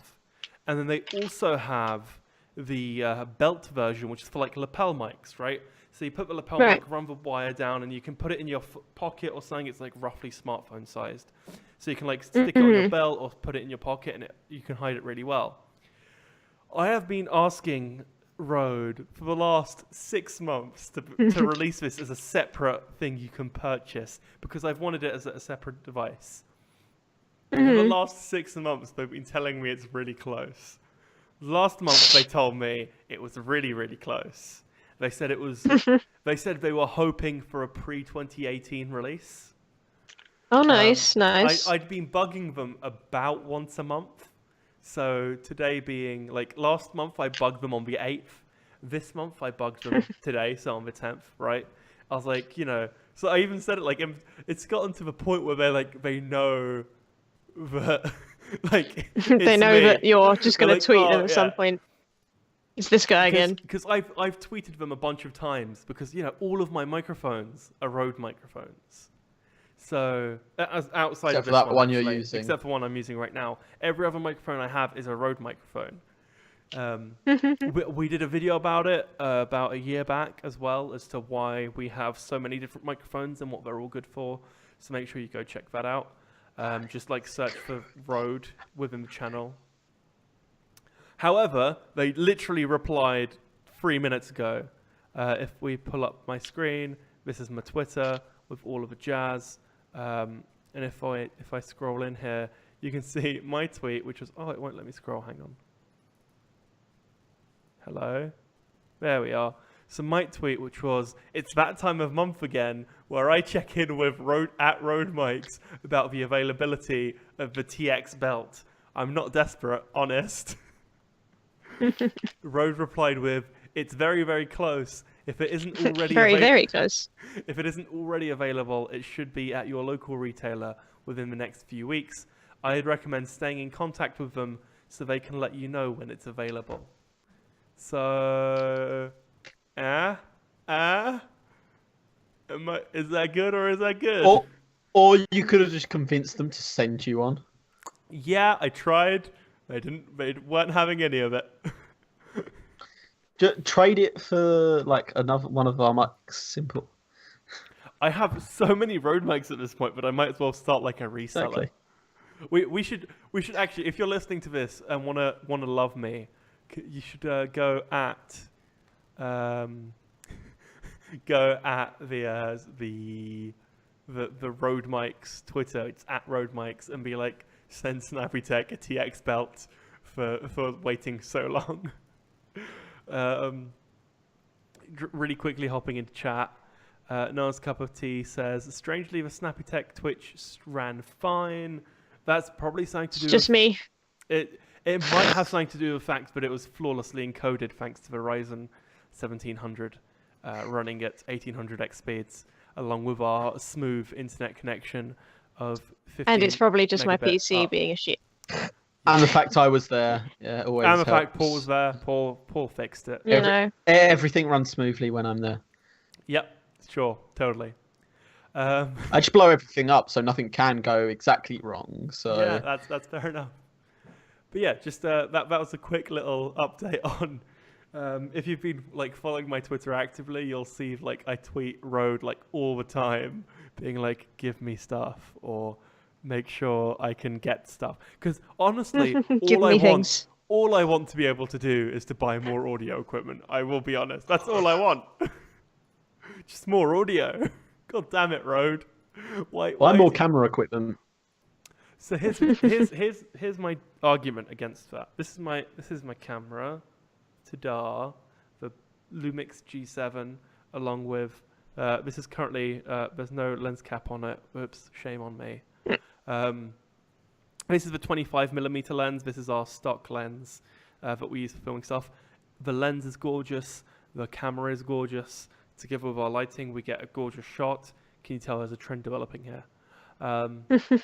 It's a good camera. The cameraman is gorgeous. The person in front of the camera isn't. The cameraman isn't gorgeous. The cameraman is usually a bit of a dick, actually, now that I think about it. So, I feel like image quality is great up until a certain point, and I think we've got that with this. The audio equipment isn't for audio quality as much as it is for audio flexibility. It's not that we want to be able to capture perfect audio in the studio, because that's simple. You set up a stationary lapel mic or you have a boom mic and you're good to go. It's about having the flexibility of being able to have that lapel mic and be wirelessly able to wander. It's great for shows where it is just me talking, not quite PC gamer because we went around and interviewed people, but the kind of event where it's just me walking around giving a dialogue, or if we're shooting some form of the video we did, for example, the Conquer video, right? If I needed to talk on camera and I was walking around instead of just doing like it all as a studio film for the audio portion of it, it would have been great for that. So there are situations where it would be useful, and sure, it might not necessarily be like a million times better in terms of like overall audio quality, but it makes it damn sight easier for flexibility. So if we got a new camera though, we could do multiple angles, increase the video quality a bunch, and when you don't need the second camera, I can have it. Yeah, still no. That's the important. That's the important part, of course. I think what you're trying to do here is you're just trying to get me to buy you a camera. I'll be honest. You've mentioned this like a couple of days ago. I'll be honest with you. There is an element of that. I can put a bit of money into it. Yeah, you unless should you buy me want to a put camera. in 99%. But if I was putting in 99%, I would just like convince you to help me buy a 50 grand camera. So you had to put in like £500. I'd be okay with that. If you were buying a 50 grand camera, I'd be way down. I wouldn't let you use it at that point because I'd be too like this is mine. This is so expensive. No, not even dust is touching this. No one can breathe near it. Not even dust is touching this. What is this? A MacBook? Oh man, the fact that thing broke by specks of dust is hilarious. However, I do want to rein us in a bit, get us back on topic. Google is pulling YouTube off of for Fire TV and the Echo Show as their friendly debate with Amazon only continues. Friendly debate. It's not even friendly, and I hesitate to call it a debate, I'll be honest. So YouTube is set to pull their services from both the Amazon Fire TV and the Echo Show. It is worth pointing out that the YouTube had already been pulled from the Echo Show until Amazon had a genius workaround of just going to the web page instead. I know, slimy bastards. Now, what I want to talk about here, and what I want to get Emily's opinion on specifically in this situation, is Google really tried to make it work. Like, Google really wanted to be nice to Amazon. They really did. They were like the first ones to have like YouTube on Amazon Fire TV was like one of the first things you could get on there. They had YouTube on the Echo Show was like one of the first integrations. They've been developing apps for Amazon forever. They've been really trying their hardest. Yet that never happened the other way around. You can't use Amazon Prime Video if you have a Chromecast. It's not Chromecast compatible. If you have a Amazon device, it doesn't hook up with Nest devices, which is Google's smart home devices. There's no integration there. If you go onto the Amazon website, you can't buy anything that Google have made, including Nest and Google phones. So it is so hard to find anything that is even remotely Google on Amazon services. Except for the fact they use Android on stuff. Even then they make it hard. Even then they make it hard.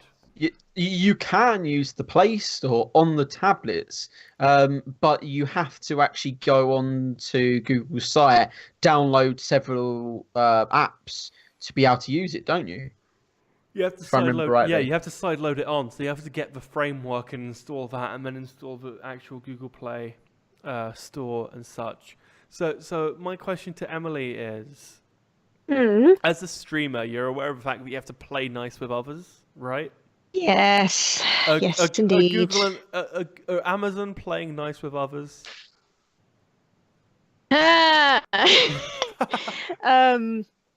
Amazon. I have a complicated relationship with Amazon, and just I I think what they're trying to do by pulling it in a way is, I don't know if they're trying to be like the nice guys here and sort of be like, okay, we don't really agree with how you're treating 98% of the people on your platform, so we're just not going to support you, kind of deal, which is possible.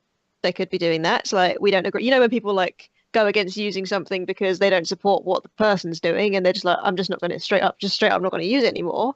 Right. If it's that kind of deal, because they have Twitch, like Amazon have Twitch by this point, so they're like, okay, this is our thing, we own this, you know. Do we really want to be having a platform which doesn't treat their creators as nicely? It could be that kind of deal. Like, we don't approve of how they treat their creators because we have a content creating platform now too. Do we want to have that, or do we just want to signal boost our own shit now, essentially?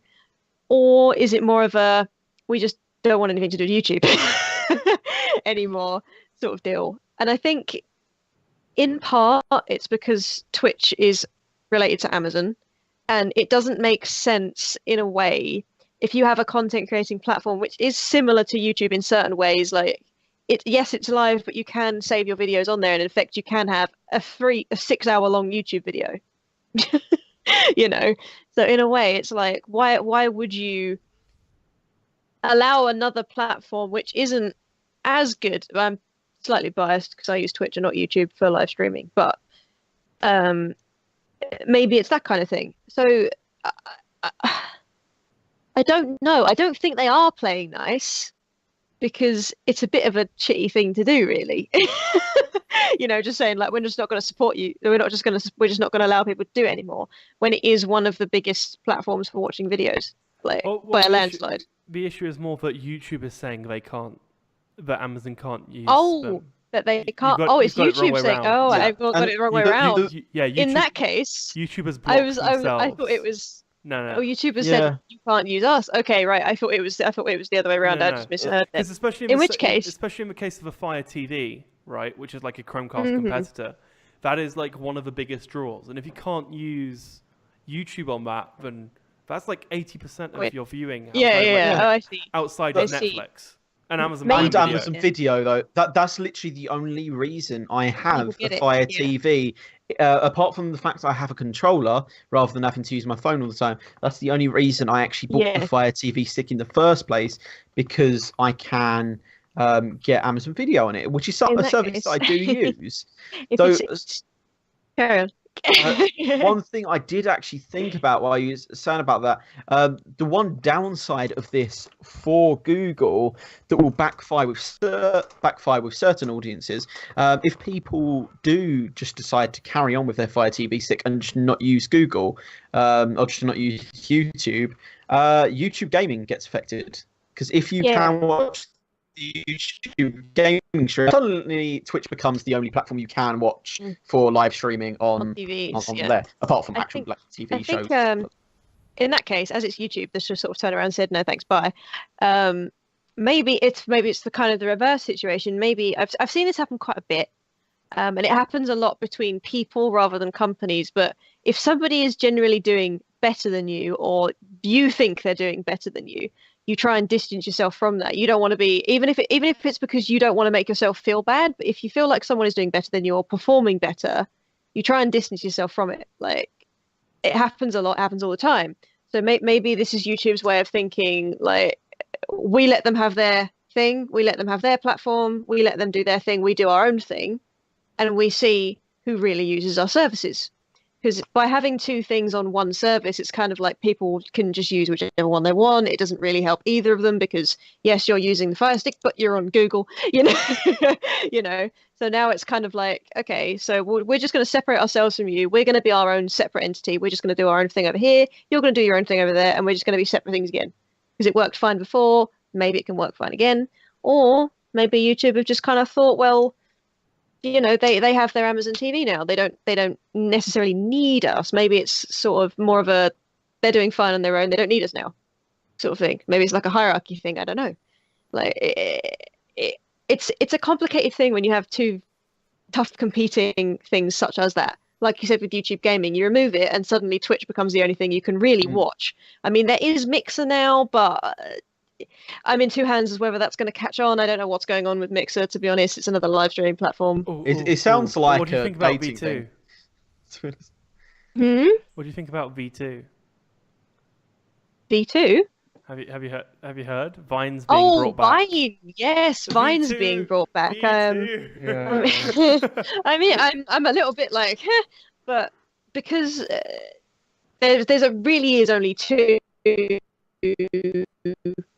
If say realistically, the two main things for watching videos on the internet are TV shows and porn. Then are YouTube and Twitch. They are the two main ones you have.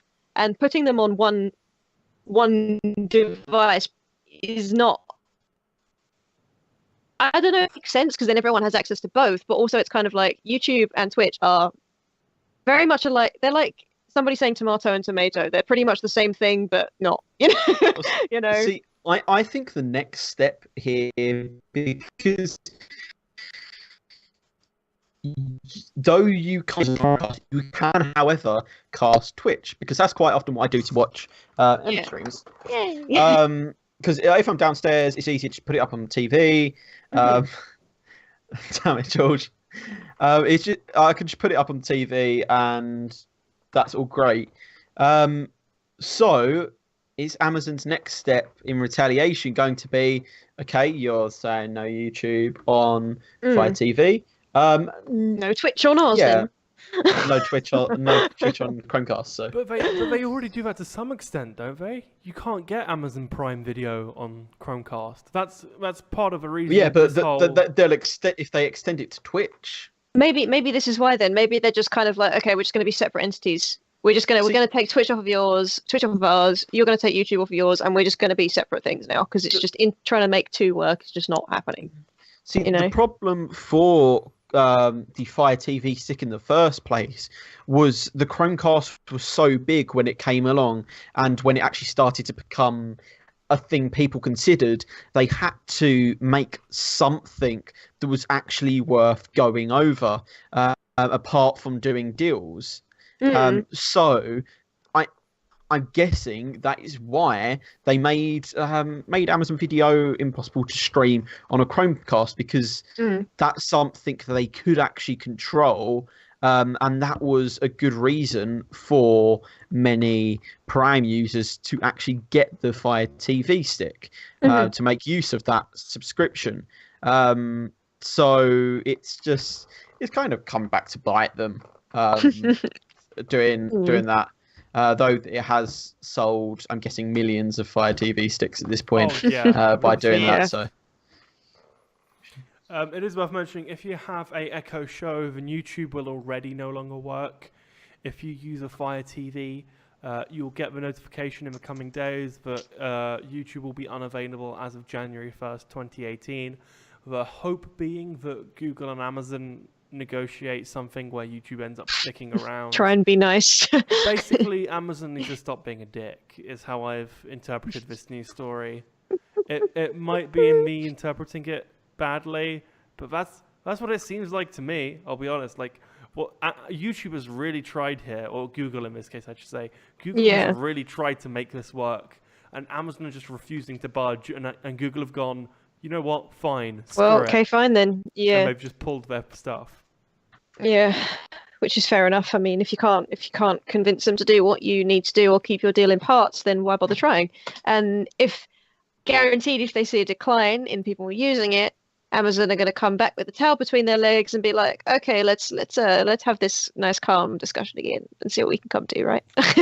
Could be a tactic. It could be them being like, they'll come around. They'll realize they need us. I think YouTube are the ones who will come out of this the winners, because there's no way they don't. Yeah. See that apart from the Grand Tour, I haven't really used Amazon Video in a little while. So the first episode's out, isn't it? Yeah. Season 2. So I'm actually going to switch back to Chromecast once that happens, because I do genuinely use the YouTube app on there, and also it's actually a lot faster just to use my phone and cast. generally. However, luckily on my current TV there is a spare HDMI port, so I can use both. But once that's no longer possible, then.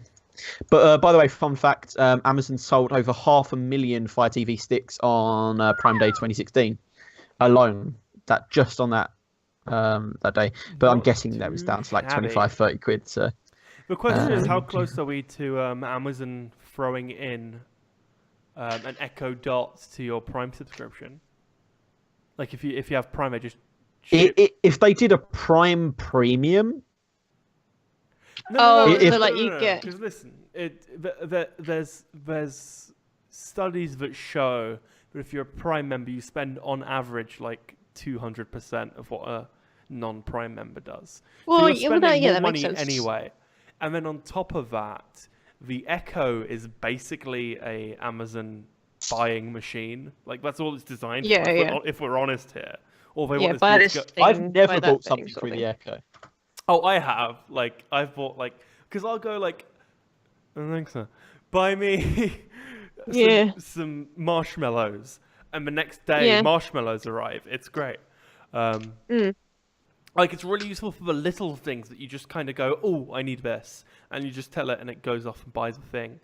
I haven't used it for like big purchases. Like you can tell it, like you can go Echo, buy a 75-inch television, and it'll like tell you what the top listed 75-inch television is, and then you can buy it, which I don't suggest even in the slightest. Actually, one thing that I just realised that the Echo does do for them, not only the purchases, it actually makes a lot of people not go to Spotify because of that deal that they do that can't be used because it can't be used on your phone. It can only be used on that Echo.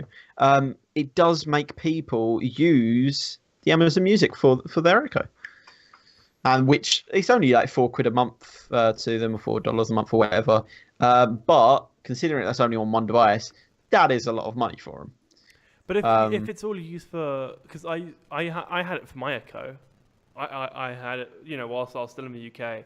I'm pretty sure my parents are now kind of pissed because they'll go to, oh no, we have a Google Home now. I don't care. That's why I cancelled. Yeah, I remember now.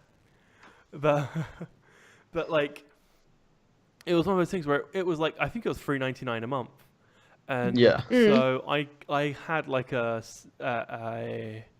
with my laptop, my Chromebook came with like a free year of Google Play Music. So I redeemed that free year, which I'm still on, which is great. And then I pay £4 a month for music just on the Echo. And that was fine by me. Like it was better than having the full £10 subscription. Mm-hmm. So, I can see it. If you have one Echo, I think that's fine. The moment you have like more than one, then you just buy it with normal subscription. Is it across the Echoes or just for that one Echo? It's $3.99 per device. Okay. So it is exclusively for on a single. Yeah, because I've got the page up now. Yeah. Because the Amazon Music Unlimited individual plan, which you can get it on all your devices, is £8 a month anyway. So it's actually cheaper than Spotify, I think. Yes. Spotify's tenner. If you're a Prime member, then Amazon Prime Music. Oh yeah, it's because it's the discount. Yeah. If you're a Prime member, you get £2 off. Saying. Mm-hmm. Which I guess is cool as well. Yeah, I already have the family plan of Spotify with my brother, so it doesn't save me anything. So on the subject of music, it's going to end up a 2-hour stream. It's been a real. It won't, because we're going to talk about this and then we'll talk about Twitch and we'll wrap it there. So we can blaze through this because this is quite a short one. Shazam, everyone's favorite app for music. Shazamming. Yeah. Shazamming. Have been or are expected to be acquired by Apple for the low price of £300 million. Okay. The reason I say low price is because back in 2015, when they were last funded, they had a post-money valuation of just over $1 billion. So Damn. it's a real Okay. steal for Yeah, Apple. that's a bit of a loss. Yeah. Apple have really gotten away with that one. Yeah. It's also worth Well, noting that it's not even Apple's biggest purchase in the world of music, because they bought Beats for $3 billion back in 2014. true. So Yeah. 10 just saying. times more. Yeah, just saying. And do Beats Yeah, make yes. them 10 times more money? Probably. Uh, I don't think probably. I wouldn't assume Shazam But makes that much money. But it depends what the technology Shazam have, what money that makes them in extension. It'll make them basically none of this, right? So here's the deal. Here's the reason I bring it up. Shazam, it's great for recognizing music. It's built into Snapchat. Yes, it is. An app I use on the daily. Indeed. Hashtag the daily grind. That's for the next subject. Oh my god, that is so bad. Oh, I hate you so much. However, with Apple now reportedly owning Shazam, there is no doubt in my mind that they'll drop off the options that lead to like Amazon Music and Spotify and all Oh, that. it'll be straight to iTunes. It'll be straight to Apple Music. Exactly. Yeah. Does that mean that like Snapchat now has to look for a different partner, or do they settle with only having Apple Music as your We'll just accept that, I guess. Yeah. right? Hate it. Like, Yeah. I guess. Don't know. and I can't help but feel like this is one of those things. What Apple have done here is, unless they keep Shazam as it is, they've turned it into the kind of app that only an Apple user will use. Because Yeah, I know what you mean. Because if I use Spotify, I can use Shazam, right? Hypothetically, I use Google Play Music. They link out to that as well, I believe. So that'd be fine. But if they only link out to Apple Music now, right? Hypothetically, there's no reason for me to use it, because sure, I'll get the name of a song, but I won't get the link to it. Yeah, I know I'll what you mean. and I'll use SoundHound instead, which works just as well, and I highly suggest. In fact, I use SoundHound anyway because I found it works better, because it also gets like humming, so you can like hum at your phone and it will get the song. Oh, that's Really? cool. I need that. Yeah, I need that. I've used So that on multiple occasions. I don't even use Shazam. I just use the built-in one to Google Now. I don't know whether that's uses Shazam technology at all. I'm guessing it doesn't, because Google makes they just do everything apparently. But I just go on there, find out what the song is, then I'll just type it into Spotify. So there's no point me having an app on my phone just to tell me what a song is and then link me to the app. Oh no, don't get me wrong. I don't need it either, right? Because I have, again, like Snapchat does it, Google Assistant does it, but like Yeah, I just use Google Assistant. Something about having like SoundHound on my phone makes me like feel like there's like nothing you can do to stop me from finding out the name of this song. Because if I try with Google Assistant and Google Assistant is like, I have no idea what the hell you're on about. And if Snapchat is Snapchat, so it's acting like a pain, I still have SoundHound like ready to go. I'm like, come at me, right? Yeah. Like it's a real. It's a three-pronged attack. I can just go onto my desktop on my phone and on my home screen, should I say, and just press the mic button, press the music button when it does come up, and just let it find it. It's so much quicker than Shazam or SoundHound or whatever, because most of the time that I use that feature on radio, I can just go back and listen to it late, or like go back on the site and find out what music was playing at that time on the rare occasion that I need that. But most of the time I'm doing it is from a movie, or like a TV show. So for instance, the last time I remember doing it was the show on Netflix called Power. And there's 2 songs, I think it was like 2 episodes in a row. There was 2 really good sounding songs, and I used it to find out those songs. And I just use Google Assistant. It's fine. It does what you need it to do, and it does it a hell of a lot quicker. Because especially considering it only lasts for like 20 seconds usually in a show like that. So yeah, you need speed on your side. It is also worth noting, outside of the Snapchat integration, it's actually already integrated into Siri. So if you ask Siri what song is this, it uses. So they've clearly been lining this up for a while, huh? Am I right? Oh man. However, we can now, at roughly an hour and 40 minutes into the podcast, talk about what everyone's been waiting for, or at least what Paul's been waiting for. So, Paul, I will let you introduce this topic. I like know how much you've been like excited to talk about this. See, so once people find out what this topic is, everyone's going to think I'm a massive pedo. And though I am, I don't want people to think wait, no, hang on. Before you, no. You're going to have to want to retract that previous statement, because pedo isn't the one you're going for. You're going for perv. Pedo is way worse. Yeah, that's pedo way worse. So, also, Way our worse. monetization just went down the drain. Thanks for that strike, Paul. But, we don't have monetization anyway or turned on, so it's fine. I can dream. Do as much as I want. Oh man, getting that yellow dollar sign Okay. of doom. So, because George keeps trying to make people think that I'm a massive pedo or perv, and it's actually him. So no, he's a pedo. I'm a perv. Don't say So- that. I might want to run for office at some point. I don't want to be. so I don't want to what's run Emily? for. Wait. No. I don't want to have to. I don't want to run for government and then be like, George, you look like a really good person and you seem like a really. And good then they bring this candidate. video up. However, we were watching this podcast you used to do like 15 years ago. It was really obscure. It's a real coincidence we even found it. Yeah, your friend Paul. You see, roughly an hour and Mentioned 40 this one minutes thing. into the 23rd episode, mentioned that you were a pedo. Could you clarify that for us real quick? Like, I don't want that to he's got no happen. reason Just putting to that out lie. there. Anyway, so apart from the fact it's very obscure that he would run for office, or someone wouldn't pull him up before that for like something being wrong.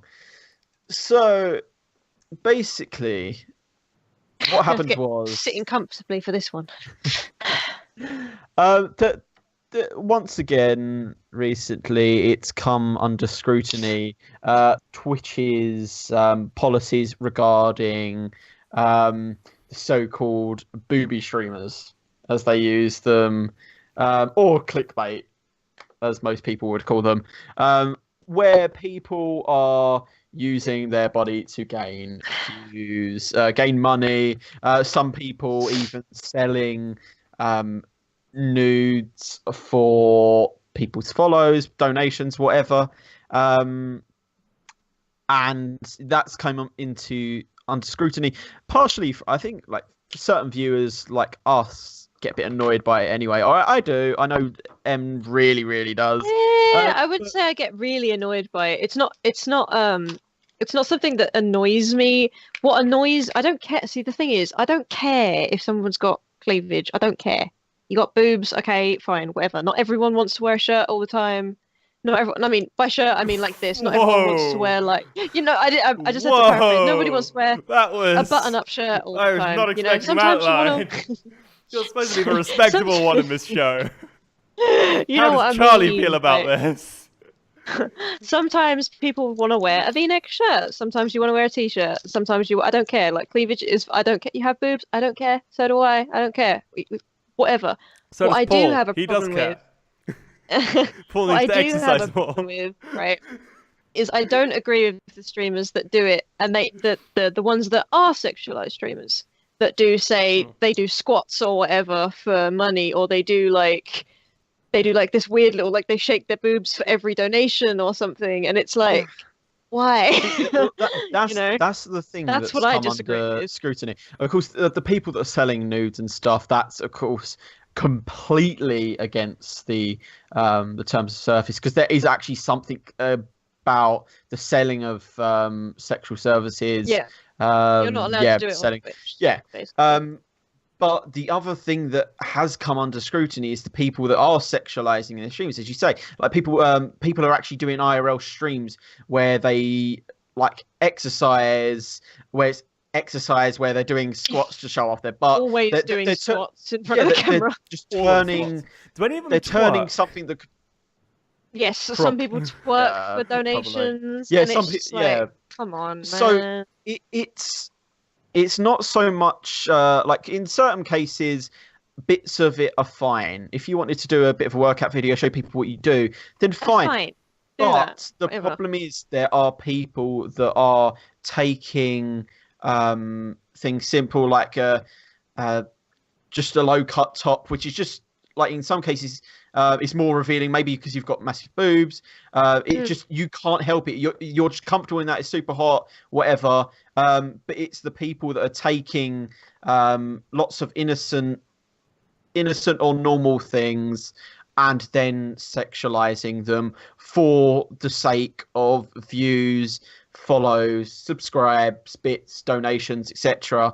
Yeah, that I don't agree with. And Like- actually, something I wanted to add to this story was I actually came across a streamer the other day on Twitter. Actually, Razor actually retweeted a picture she put up.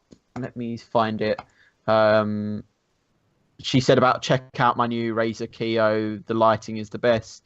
So it's like, okay, streamer, let's quickly see what the channel was about. What?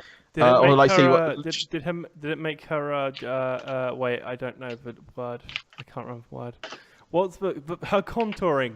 Did it make her contouring look on point? Yeah.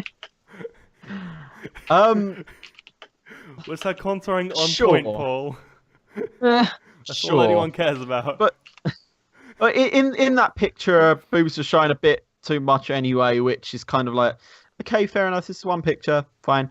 Then I went on to her Twitter and noticed, I think it may have been the pin tweet, or I think like a photo she just uploaded in the past day, which wait, I think it was a little video of her tattoo, and basically she was just in a top and some underwear. It's kind of like, okay then.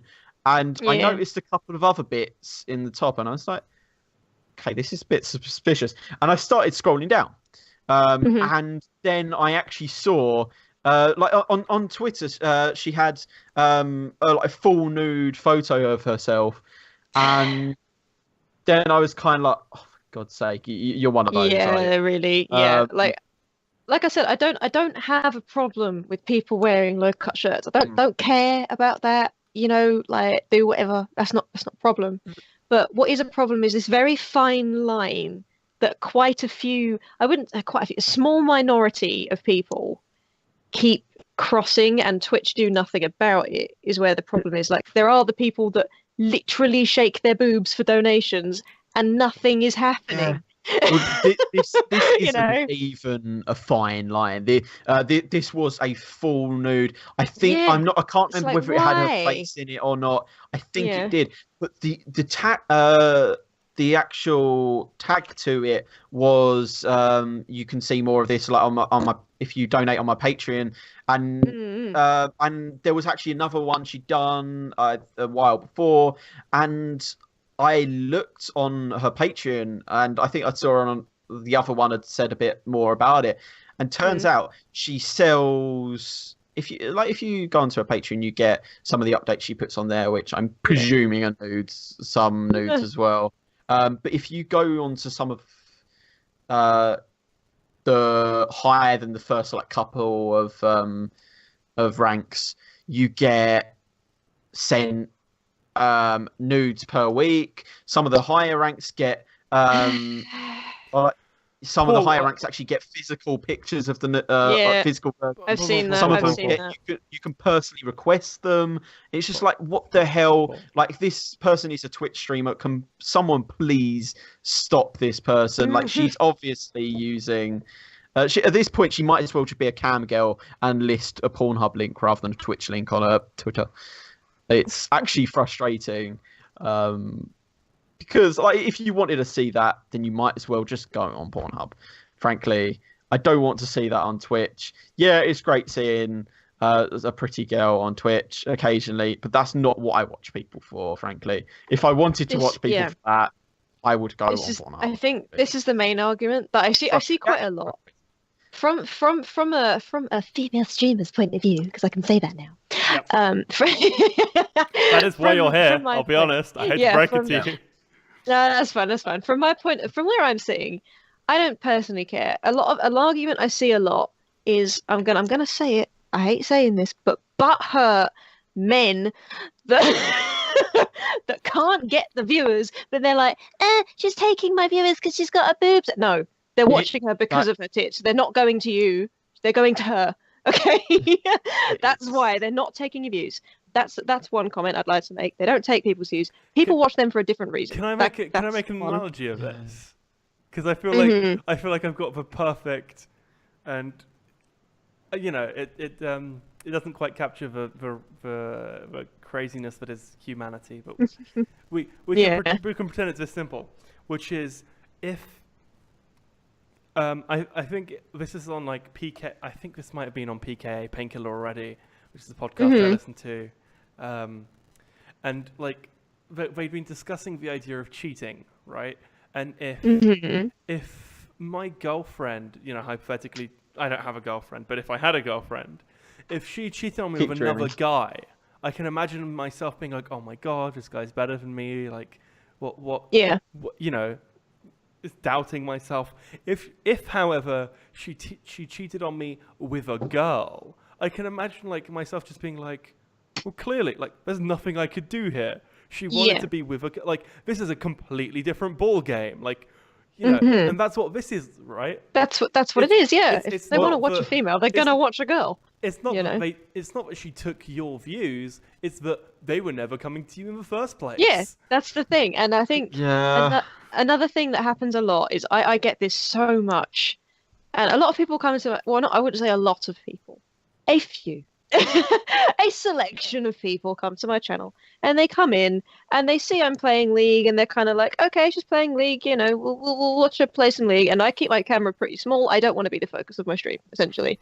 And I get this is a comment I get so much. People will be like, oh, you're actually playing a game, or oh, you don't have your boobs out, oh, you're not doing this, oh, you're not doing that. And it's like, there are loads of people that don't. There's like 6 people that do. Tiny amount. There are quite a few people that try to do it and then stop because people start to just kind of ignore them. I hate it so much when people bring up the fact that, oh, you're not a titty streamer. And it's like, there are loads of people that aren't. It's just because you focus on the few people that do use that for money, and most of them admit they do it. They know they're doing it. They're not dumb. If they didn't know they were doing it, they wouldn't keep doing it. See, the problem is some of the titty streamers are, because they are titty streamers, they get so big that's what people know. And because they've got their tits hanging out, they get that big, and it overshadows the rest of the female gaming community out there. It definitely puts a really bad dent in it, right? I feel like it makes, and I'm not sure, Emily, if you've been affected by this, but it kind of is demeaning in the sense of what you're making is suddenly becomes like this. Oh my god, I can't believe, like, someone will come in and be like, oh my god, like, I can't believe you don't have your tits out. I think the thing that's worse for me is because, so the way I see it is there's a very small minority compared to the amount of women that are on Twitch. So let's say there's 10 people on Twitch, just to make this easier. 7 of them are men, 3 of them are women, right? That's pretty much, I'd say, or maybe 6-4. So 6 men, 4 women. Okay, so one of them is a quote unquote sexualized streamer. One of the women is a sexualized streamer. Now, she has the most followers out of the group. One can assume this is because she does various things on her stream that the 6 other men enjoy watching. Now, the 3 other women, one of them sits there with a low-cut shirt on, but she is playing the game. She just doesn't want to wear, like, restricting clothing. She just doesn't have clothes like that. She will be affected worse by this because people will call her a titty streamer when she is trying to legitimately produce content, it will affect her most. She'll probably get the worst of it. You know, those are the people that will receive it worst. Then there'll be the other two, which are just playing the game. You know, they're just playing the same game, doing the same thing, but their content is fine. It's going well. All of them are doing well for themselves. No one is stealing views off of each other because they all do different things. But something that I've noticed, because I wear shirts like this all the time. This is just how I dress. I don't put on this shirt because I don't want to show my cleavage. You know, it's winter. I'm cold. I'm wearing a shirt. You know, and one thing I get a lot is people being like, "Oh, what's your opinion on this? Do you think they're ruining the community? As a female streamer, how do you feel about people using their boobs to play games?" And it's like, I don't care. You know, if you're going to talk about someone else's content and what someone else does, especially that kind of thing, in a channel that doesn't do it, I don't care. You know, I'm doing my own thing. It's not upsetting that people do it to me. I don't care. People watch them for different reasons than they watch me. I play the game. I don't do that. They watch me for a different reason. They watch her because of what she does. They watch me because of what I do. Stop trying to compare us, because it's not how it works. You know, it's just annoying more than anything. I think you actually hit on a quite good point as well. The person that's worst affected is the woman that isn't trying to show anything, but just happens to, because her clothing or body is just that way. It's like, I don't feel like we should have to dress a certain way just to stream. Yeah. And I think that because that person, they suddenly get branded as being a titty streamer as well, and then they end up that some of their viewers end up being horny little boys. I think I've even done this before, where I've went on a YouTube or Twitch channel, seen the woman's got her boobs half hanging out, and just automatically presumed their content is crap, because I've seen it with I won't name names, but I can think of at least 2 COD and 1 FIFA people that I know use clickbait in their titles, sexualized clickbait to get views. Sexual. That's what I need. That's what I need to put at the end of this episode title. Just like it's gone sexual. I think it's like I feel bad for people, because I mean, this is how I dress. I this is not me taking a fight against people that show their cleavage on Twitch. This is just my clothing. You know, and I feel like that top button is a bit much. Like, I feel like if you've been watching, if you've been watching, what is it called? You Posted That? It's a new Smosh series. They like constantly take the piss out of Ian, right? The guy from Smosh, because he's always got the top button done up. Yeah. And so now whenever I see a top button, I'm like, ooh, no. Excessive. I just can't do that. So I think that it's too. like, Like I can't do it myself without being like, no. In a way, it's really it's honestly bizarre, because I know a lot of girls that play games. Obviously, that a lot of the people I do attract are other girls that play League, because, you know, in a way, as much as women bitch about each other, if somebody can see a girl doing something they enjoy, they will encourage it. Most of them will encourage it. It's a weird sort of supportive, but I hate you community. You know, we'll get jealous, but we'll support you. And it's odd, because there's this weird thing about a lot of I get it more from men than anything. Making comments about other women streaming, like they don't want girls straight up on Twitch. It's not even titty streamers. Some of them just straight up don't want women on Twitch. And it's like, and then they'll be like, but I'm not sexist. And I was like, it's literally the definition of sexism. I've watched a few streamers recently. Some of the old streamers I used to watch have frankly went a bit downhill. But the only 2 people that I've actually stayed on the channel for more than 10 minutes. I mean, I've been on Syndicate stream a bunch of times, and his chat is just way too packed to actually do anything in chat, so I don't really stay for that long most of the time. So the only 2 channels I've actually watched is yours and Amy Leaf. I was in her chat for an hour and a half, 2 hours the other day, and was getting along. I was having a good laugh with her, having a good laugh with the chat, and it was really good. And she didn't need to show a single bit of flesh to do that. And she was flawless flesh to it. Not a single bit of flesh. Like so ski mask she and then a paper bag just to be safe. Like... yeah, she had a paper bag on. She was wearing gloves, so if she ever did like hand things. I think I do want to keep on this a bit because it is something that it's a big topic at the moment because a lot of people are like it's female empowerment. You know, it's like people are doing it because yay women and yay female gamers and woo, and it's like we're not special. Like I say this all the time, and I genuinely, this is going to sound so bizarre coming from a woman, but I do not like. I would say around 65% of the women I meet, I do not like them purely because they have this mentality.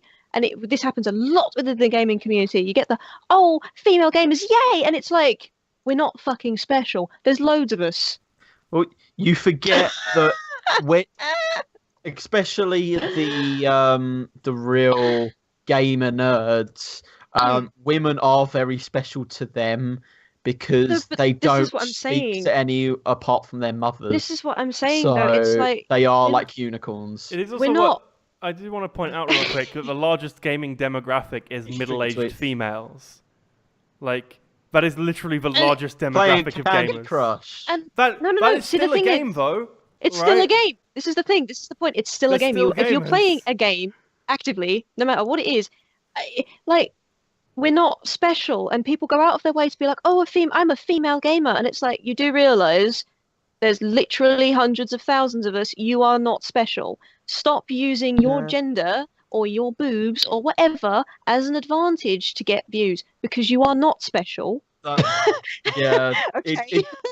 You know? That also, it does irritate me when people do that. They're like, look, I'm a gamer girl. You should all love me. Because guys actually go for that.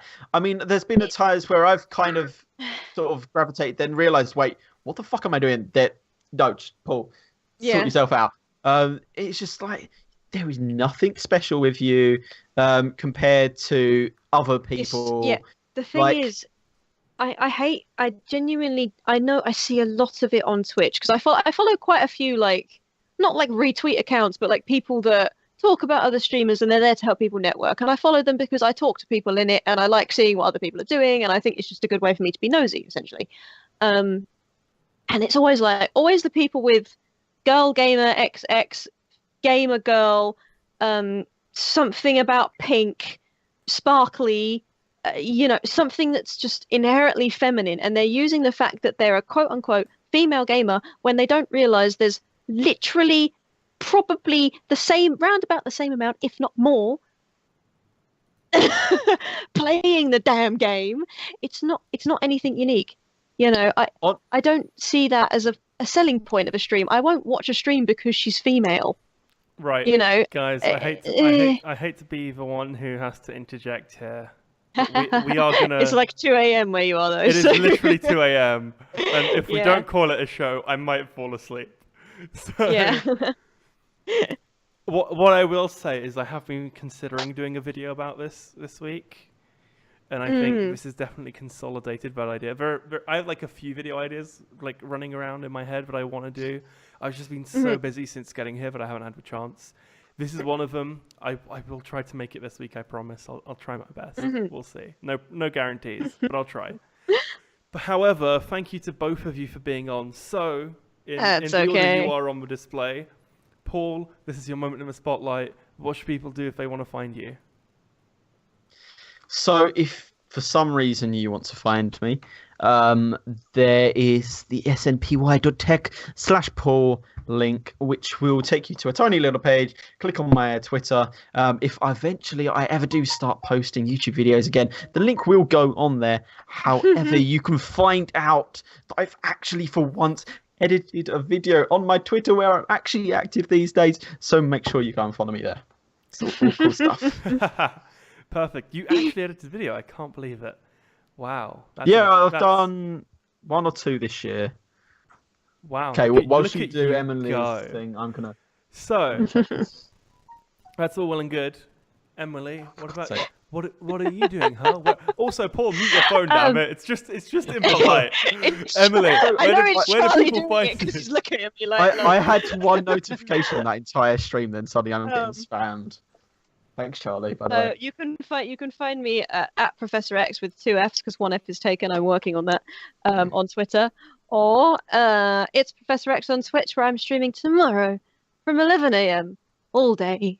That sounds like fun. Thank you to both of you It for normally joining goes us. okay. It's all right, It's, no problem. It was Snappy-Tech podcast. This is episode number 23. If you want to come join us live, you can do so at 7 or 8 p.m. GMT. This week it was 8 p.m. We had to start a bit late. Next week it'll probably be 7. Next week is our last live episode. The week after we will have a pre-recorded episode, as it will be Christmas Eve. It'll probably be me, Paul, and someone else. We don't know yet. And then the week after is our highlights show. So again, if you want to get word to me about any highlights you have, you can do so through our Facebook or Twitter. All the links are in the description, smpy.tech/whatever you want to find. Remember, it's /podcast for the audio version of the show, which now has guest support.